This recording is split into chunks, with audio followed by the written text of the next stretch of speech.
Never let the fear of striking out keep you from playing the game. Good morning, viewers, from wherever you're watching us. Welcome to special edition right here at Kings TV, ready to take you through on the events happening in our country and also outside our country. But first, here are the news shaping the highlights. Jubilee dilemma. Government asks for 2 years to fix the economy. Mandatory cuts for civil servants. Fight against malaria.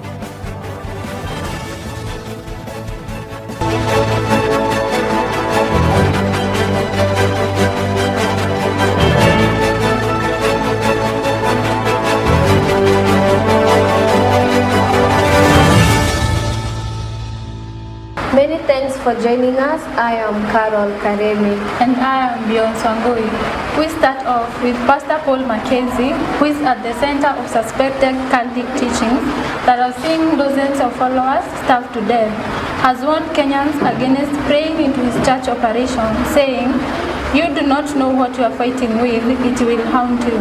In addition, he added that he shut down his church in 2019. Police in Malindi are holding a man, Pastor Zablon Wayesu, suspected to be a core mastermind and one of the top leaders of the cult led by Pastor Paul Mackenzie. So far, 103 bodies have been exhumed in the Shakahola Forest massacre.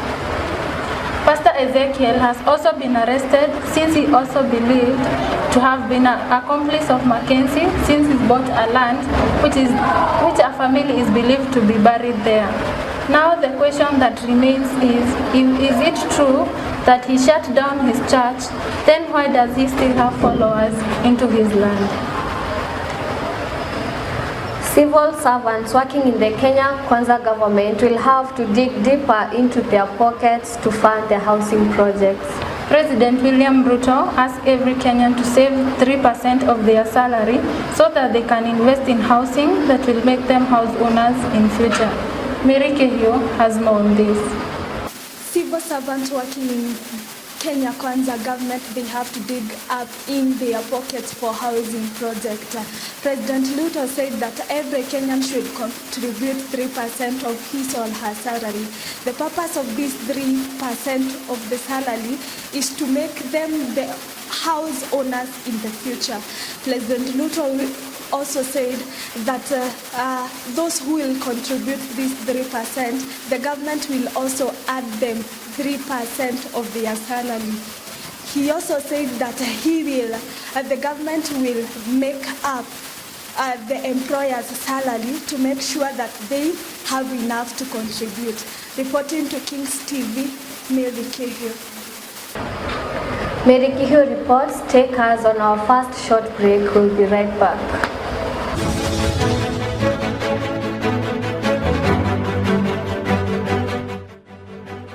Welcome back.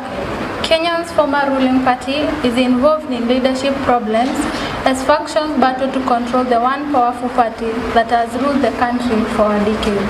On April 26th, a group linked to former President Uhuru Kenyatta and another supporting President Ruto stormed the party headquarters in Nairobi, claiming authority to be in office.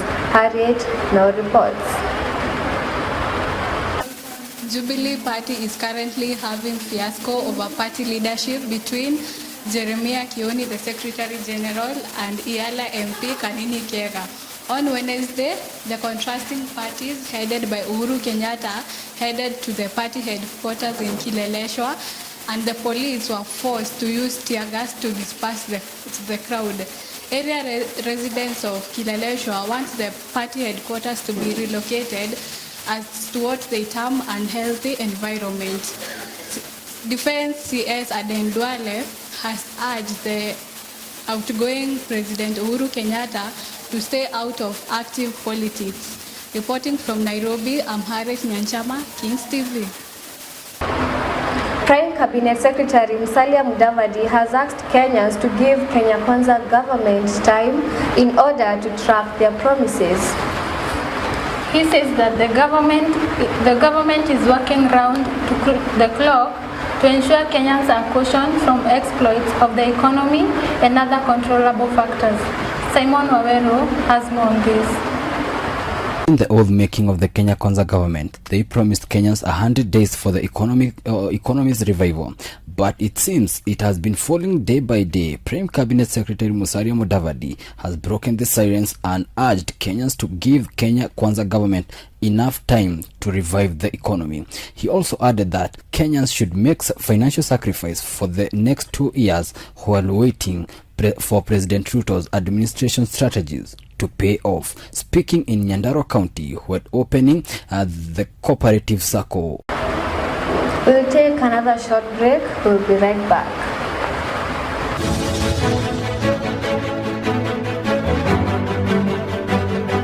Welcome back. A family in Nakuru may receive their relatives' ashes if they fail to pay 1.3 million shillings debt owed to a Japanese hospital within 2 weeks. Cynthia Wanjiku went to Japan for education but later ventured into athletics under Hitachi Women Corporate. Irvine Anjala reports. Familia moja mjini Nakuru huenda ikapokea majivu ya jamaa yao iwapo itashindwa kulipa deni la shilingi milioni 1.3 wanazotakiwa kulipa deni hospitali ya Japan ndani ya wiki 2.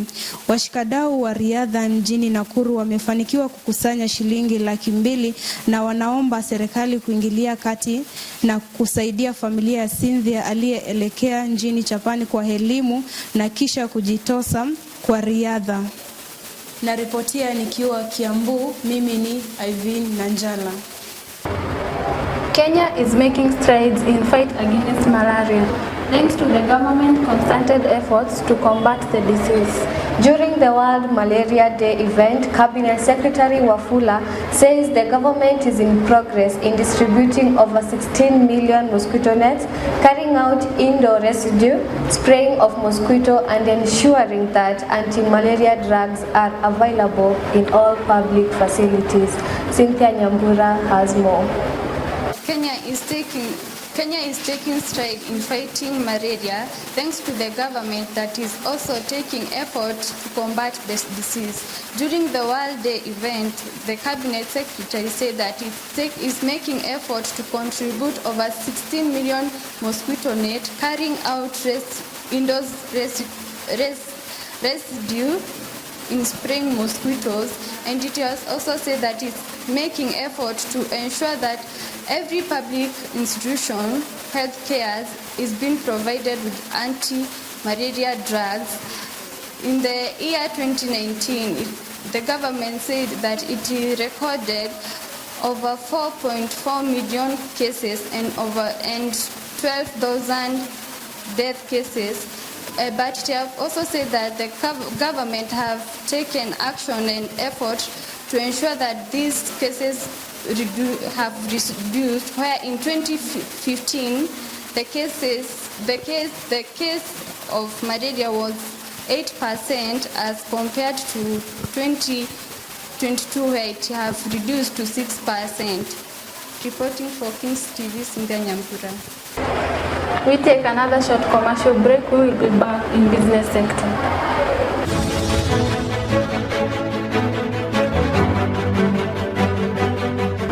In business sector, Nairobi Governor Johnson Sakaja has proposed the scrapping of weekend parking fees in the city that is meant to encourage the establishment to thrive. In other areas, low rainfall has been recorded and high cost of fertilizer, seeds and fuel prices has hindered production.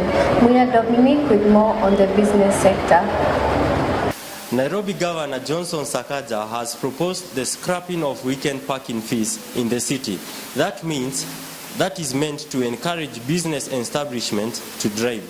This is after speaking of the Financial Bill 2023 that is to be approved by the County Senate.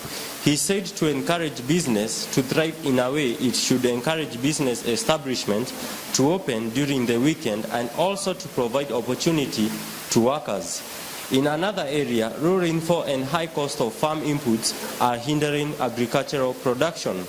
Low rainfall and high cost of fertilizer and seeds, and high fuel prices hindering production. In the July, as surveys shown by the CBK, the prices of most food items are expected to increase due to low production amid the high demands. Looking at the fuel sector, fuel prices will remain unchanged for the months-long period.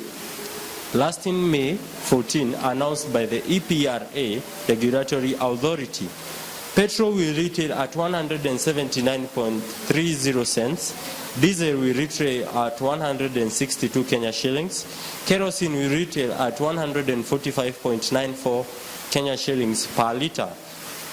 On the currency board, the dollar is at 136.05 Kenya shillings, the pound is at 169.73 Kenya shillings.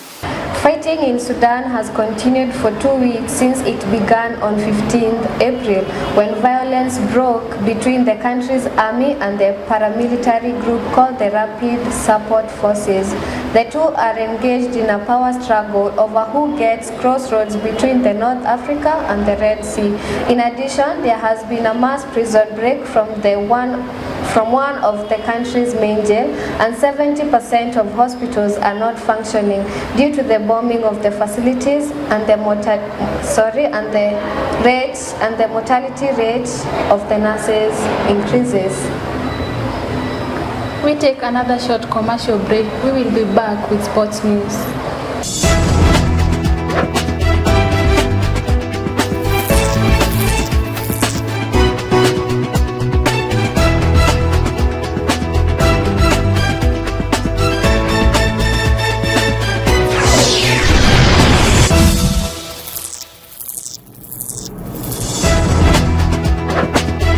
Yes, a loss is a better advantage for a better score.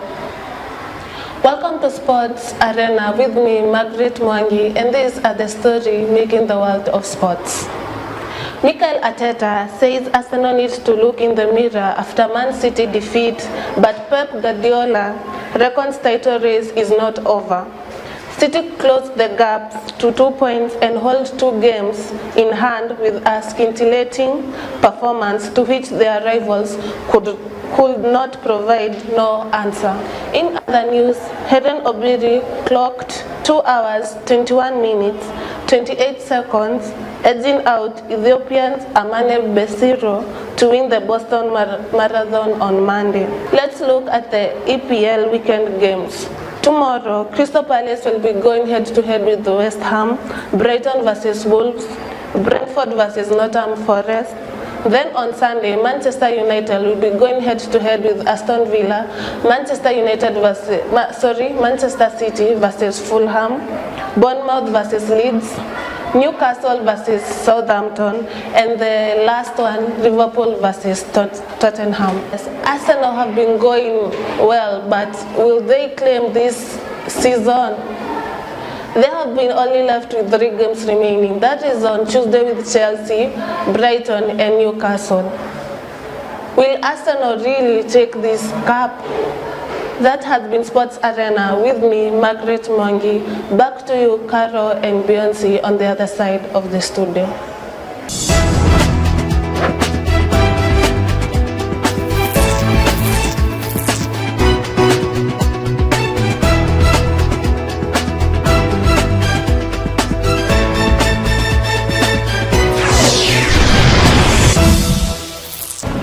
Well, that has been our sport news with Margaret Mwangi, and many thanks for being with us.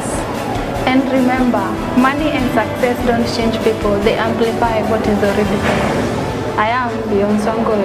For more information, follow us on Facebook at Kings TV and YouTube at Kings Fraternity.